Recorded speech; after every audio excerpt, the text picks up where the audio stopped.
Good morning everyone, I am Sakshi. Welcome back to my channel. अभी हम polity section explain कर रहे थे लूसेंट का, और वो मैंने इंग्लिश में स्टार्ट किया था, लेकिन मुझे टेलीग्राम पे मैसेज आए कि मैं आप लोगों को ये हिंदी में एक्सप्लेन करूँ, हिंदी की बुक से एक्सप्लेन करूँ तो ज़्यादा बेनिफिशियल होगा। तो फिर जो बची हुई सीरीज़ है पॉलिटी की, वो हम हिंदी की बुक से ही करते हैं। So let's begin the series. भारतीय संविधान की उद्देशिका अथवा प्रस्तावना।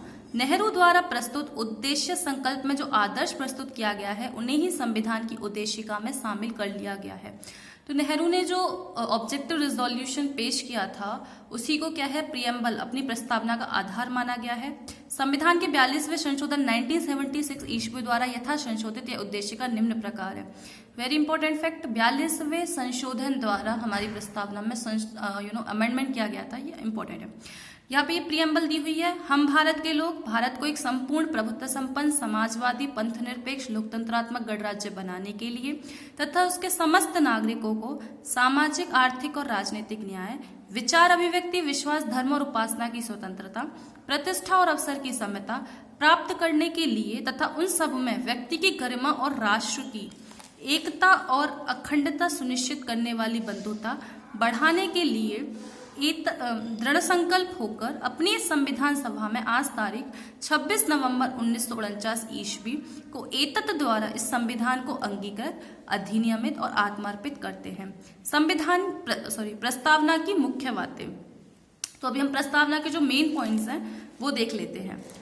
संविधान की प्रस्तावना को संविधान की कुंजी कहा गया है। प्रस्तावना संविधान का आरंभिक अंक होते हुए भी कानूनी तौर पर उसका भाग नहीं माना जाता। प्रस्तावना के अनुसार संविधान के अधीन समस्त शक्तियों का केंद्र बिंदु अथवा स्रोत भारत के लोग ही हैं। वेरी इंपॉर्टेंट, प्रस्तावना के अनुसार संविधान के अधीन समस्त शक्तियों का केंद्र बिंदु अथवा स्रोत, तो जो संविधान की सारी शक्तियों का जो स्रोत माना गया है वो भारत के लोगों को माना गया है। इसीलिए आप देखोगे कि जो हमारी प्रस्तावना है वो कैसे स्टार्ट होती है, हम भारत के लोग, we the people of India से वो स्टार्ट होती है। प्रस्तावना में लिखित शब्द यथा हम भारत के लोग इस संविधान को अंगीकृत, अधिनियमित और आत्मार्पित करते हैं, भारतीय लोगों को सर्वोच्च संप्रभुता का उद्घोष करते हैं। प्रस्तावना को न्यायालय में प्रवर्तित नहीं किया जा सकता। यह निर्णय यूनियन ऑफ इंडिया बनाम मदन गोपाल 1956 के निर्णय में घोषित किया गया। यानी यदि सरकार या कोई नागरिक प्रस्तावना की अवहेलना करता है तो उसकी रक्षा के लिए हम अदालत की सहायता नहीं ले सकते। ये वाद इंपॉर्टेंट होते हैं, प्लीज इनको लर्न कर लीजिएगा। वीरूवाड़ी यूनियन बात 1960 में सर्वोच्च न्यायालय ने निर्णय दिया कि जहां संविधान की भाषा संदिग्ध हो वहां प्रस्तावना विधिक निर्वाचन में सहायता करती है। इसका मतलब हुआ कि वीरूवाड़ी यूनियन बाद में ये बोला गया कि वीरूवाड़ी यूनियन बाद में ये बोला गया कि संविधान की भाषा जहां भी संदिग्ध लगे, जहां भी डाउटफुल हो, जहां भी समझना है, तो उसके लिए हम प्रस्तावना को विधिक निर्वाचन में मतलब उसको एक्सप्रेशन में यूज कर सकते हैं। वीरूवाड़ी बाद में ही सर्वोच्च न्यायालय ने प्रस्तावना को संविधान का अंग नहीं माना। बहुत इंपॉर्टेंट है क्योंकि वाद इंपॉर्टेंट होते हैं, और इस वाद में बोला गया है कि सुप्रीम कोर्ट ने इस बाद में प्रस्तावना को संविधान का अंग नहीं माना था, इसीलिए विधायिका प्रस्तावना में संशोधन नहीं कर सकती थी। परंतु सर्वोच्च न्यायालय के केशवानंद भारती बनाम केरल राज्यवाद में 1973 ईस्वी में कहा कि प्रस्तावना संविधान का अंग है। परंतु जो केशवानंद भारती केरल राज्य जो वाद आया 1973 में, जिसमें सर्वोच्च न्यायालय ने निर्णय दिया कि प्रस्तावना संविधान का प्रस्तावना क्या है, संविधान का भाग है, इसीलिए विधायिका संसद उसमें संशोधन कर सकती है।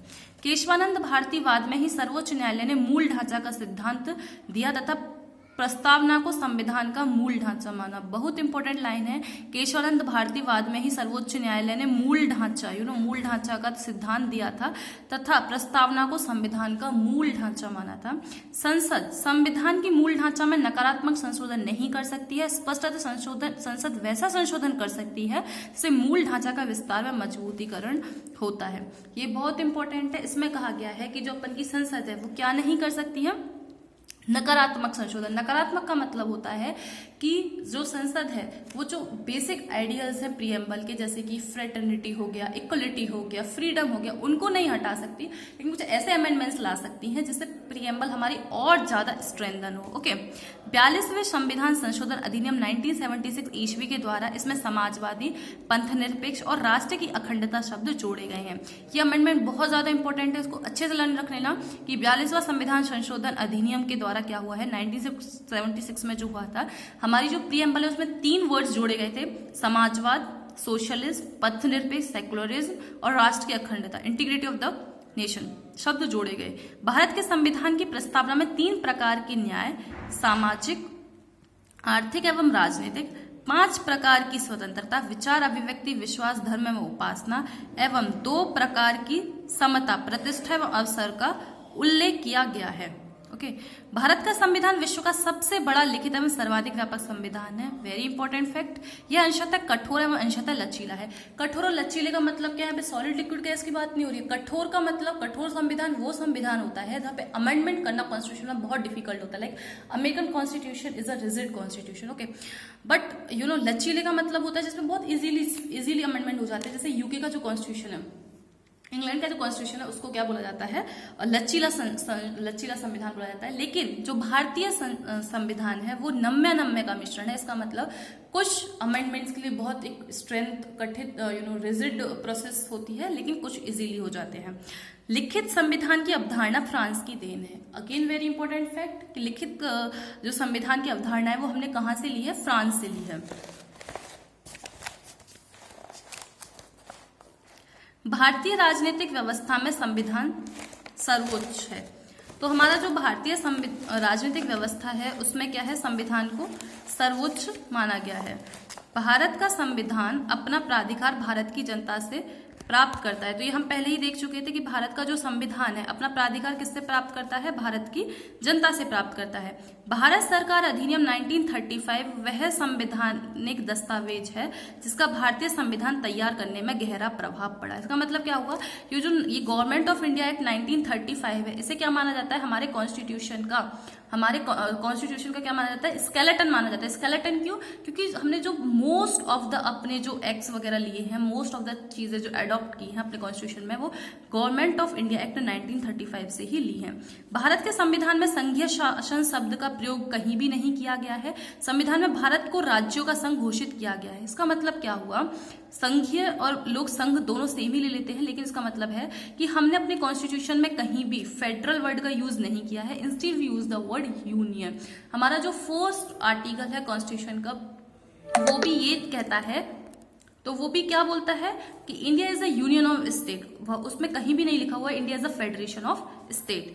भारतीय संविधान के विदेशी स्रोत देख लेते हैं। भारतीय संविधान के विदेशी स्रोत मतलब जो हमारे कॉन्स्टिट्यूशन में जो एडॉप्टेड चीजें हैं वो हमने कहाँ से, किस किस देश के संविधान से क्या क्या चीजें ली है वो हम देखते हैं।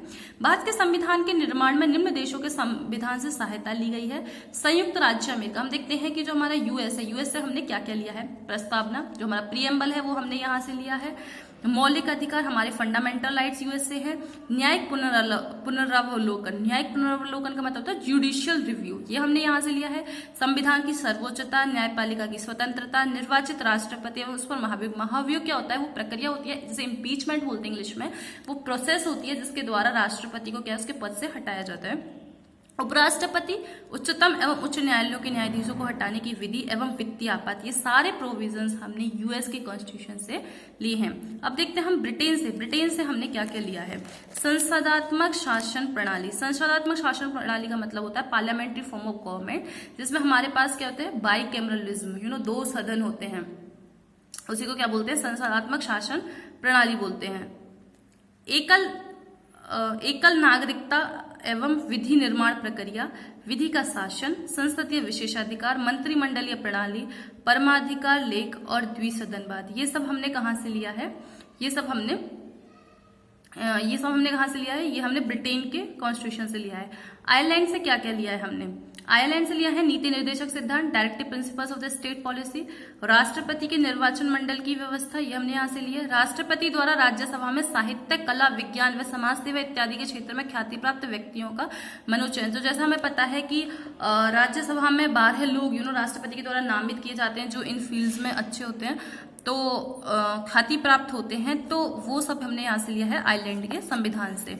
ऑस्ट्रेलिया से हमने क्या लिया है, प्रस्तावना की भाषा, प्रस्तावना की जो हमारी भाषा है वो हमने ऑस्ट्रेलिया से ली है।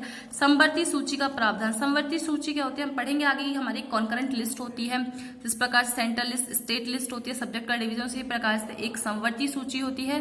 केंद्र एवं राज्यों के बीच, ठीक है, संबंध तथा शक्तियों का विभाजन किस प्रकार से होना है, संसद के दोनों सदनों की संयुक्त बैठक, व्यापार वाणिज्य में समागम की स्वतंत्रता, ये सब हमने कहाँ से अडॉप्ट किया है, ऑस्ट्रेलिया के कॉन्स्टिट्यूशन से।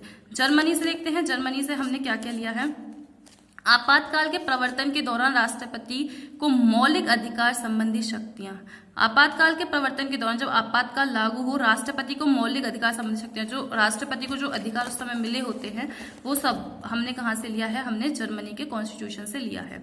कनाडा से हमने क्या लिया है, संघात्मक विशेषताएं, ठीक है, संघात्मक विशेषताएं। अवशिष्ट शक्तियां क्या होती हैं, जैसे केंद्र के पास जो है, ये प्रोविजन भी हमने वहां से लिया है। जिस प्रकार से सेंट्रल स्टेट के बीच शक्तियों का डिवीजन होता है, लेकिन अवशिष्ट शक्तियां ऐसी होती हैं जो सिर्फ केंद्र के पास होती हैं। राज्यपाल की नियुक्ति विषय प्रक्रिया, राज्यपाल की नियुक्ति से रिलेटेड जो प्रक्रिया है वो हमने कनाडा से ली है। संघ एवं राज्यों के बीच शक्ति विभाजन एवं सर्वोच्च न्यायालय का परामर्शी न्याय निर्णय, ये सब हमने कनाडा के कॉन्स्टिट्यूशन से लिया है। दक्षिण अफ्रीका से क्या लिया है, संविधान संशोधन की प्रक्रिया का प्रावधान, राज्यसभा के सदस्यों का निर्वाचन, ये हमने यहाँ से लिया है। रूस से क्या लिया है, रशिया से हमने मौलिक कर्तव्यों का प्रावधान, जो हमारी फंडामेंटल ड्यूटीज हैं वो हमने रशिया से ली है। जापान से हमने लिया है विधि द्वारा स्थापित प्रक्रिया, विधि द्वारा स्थापित प्रक्रिया, विधि द्वारा स्थापित प्रक्रिया का मतलब क्या होता है, प्रोसीजर एस्टेब्लिश्ड बाय लॉ, ठीक है। सो प्रोसीजर विधि द्वारा स्थापित प्रक्रिया, procedure established by law, procedure established by law का मतलब होता है हमारा जो सुप्रीम कोर्ट है, जो हमारी चीजें एक्ट होती हैं वो किसके अकॉर्डिंग होती हैं, जो हमारे कॉन्स्टिट्यूशन में प्रोसीजर दिया हुआ है उसी के अकॉर्डिंग, ओके। जबकि यूएस में क्या है, ड्यू प्रोसेस ऑफ लॉ, ठीक है, यूएस में अपनाया जाता है ड्यू प्रोसेस ऑफ लॉ, और इंडिया में क्या होता है, विधि द्वारा स्थापित प्रक्रिया, प्रोसीजर एस्टेब्लिश्ड बाय लॉ। अपन देखेंगे फिर फ्रांस से क्या लिया है हमने, गणतंत्रात्मक और प्रस्तावना में स्वतंत्रता, समता और बंधुता के आदर्श, ओके। तो जो हमारा ये रिपब्लिकन जो ये प्रोविजन है वो हमने फ्रांस से लिया है, और प्रस्तावना में जो फ्रीडम, फ्रेटर्निटी और इक्वलिटी का जो ये आइडियल्स है ये हमने फ्रांस से लिए हैं। आगे देखते हैं नोट में, भारतीय संविधान के अनेक देशी और विदेशी स्रोत हैं। भारतीय संविधान के जैसा हमने देखा कि काफी सारे स्रोत हैं, लेकिन भारतीय संविधान पर सबसे अधिक प्रभाव भारतीय शासन अधिनियम 1935 का है। लेकिन जो सबसे ज्यादा प्रभावित हुआ है हमारा कॉन्स्टिट्यूशन वो किससे हुआ है, भारतीय शासन अधिनियम 1935 से। भारतीय संविधान के 395 अनुच्छेदों में से लगभग 250 अनुच्छेद ऐसे हैं जो 1935 ईस्वी के अधिनियम से या तो शब्दतः ले लिए गए हैं, फिर उनमें थोड़ा बहुत परिवर्तन के साथ लिया गया है। तो हमने देखा कि क्यों इंपॉर्टेंट हो जाता है गवर्नमेंट ऑफ इंडिया 1935, क्योंकि इससे 250 के करीब अनुच्छेद जो हमने यहाँ से लिए हैं या तो शब्दतः बिल्कुल सेम टू सेम उठा लिए हैं, या थोड़ा बहुत अमेंडमेंट करके हमने उनको लिया है। अब हम देखते हैं भारतीय संविधान की अनुसूचियां, ठीक है। पहली अनुसूची क्या बोलती है, इसमें भारतीय संघ, देखिए इसमें क्या दे रखा है, इसमें भारतीय संघ के घटक राज्यों 29 राज्य एवं संघ शासित 7 क्षेत्रों का उल्लेख है। पहली सूची में ये है नोट, संविधान के 69वें संशोधन के द्वारा दिल्ली को राष्ट्रीय राजधानी क्षेत्र का दर्जा दिया गया। बहुत इंपॉर्टेंट फैक्ट है, और ये दिल्ली पुलिस के एग्जाम में भी कुछ दिन पहले पूछा भी गया था कि कौन से संशोधन के द्वारा दिल्ली को राष्ट्रीय राजधानी क्षेत्र का दर्जा दिया गया, तो वह है 69 कॉन्स्टिट्यूशनल अमेंडमेंट के द्वारा। द्वितीय अनुसूची में क्या दिया हुआ है, इसमें भारतीय राज्य व्यवस्था के विभिन्न पदाधिकारियों, राष्ट्रपति, लोकसभा के अध्यक्ष और उपाध्यक्ष, राज्यसभा के सभापति एवं उपसभापति, विधानसभा के अध्यक्ष और उपाध्यक्ष, विधानसभा परिषद के सभापति एवं उपसभापति, उच्चतम न्यायालय और उच्च न्यायालयों के न्यायाधीशों और भारत के नियंत्रक, महालेखा परीक्षक आदि को प्राप्त होने वाले वेतन, भत्ते और पेंशन आदि का उल्लेख किया गया है। तो इन लोगों को जो भी पेंशन, वेतन, भत्ता, पेंशन ये सब मिलता है वो दूसरी अनुसूची में इस सब का उल्लेख है। तृतीय अनुसूची किसके साथ डील करती है, इसमें विभिन्न पदाधिकारियों, मंत्री, उच्चतम एवं उच्च न्यायालय के न्यायाधीशों द्वारा पद ग्रहण के समय ली जाने वाली शपथ का उल्लेख है। तो तीसरी अनुसूची में किस चीज का उल्लेख है, जो ये लोग शपथ लेते हैं उसका उल्लेख है, ओके। तो आज के लिए बस इतना ही। अगर आपको वीडियो अच्छी लगे तो लाइक कर देना, अच्छी ना लगे तो प्लीज डिसलाइक भी कर देना, और कमेंट सेक्शन में बताना कि आपको क्यों पसंद नहीं आई। कमेंट करना और मेरे चैनल को सब्सक्राइब करना। Thank you, bye bye.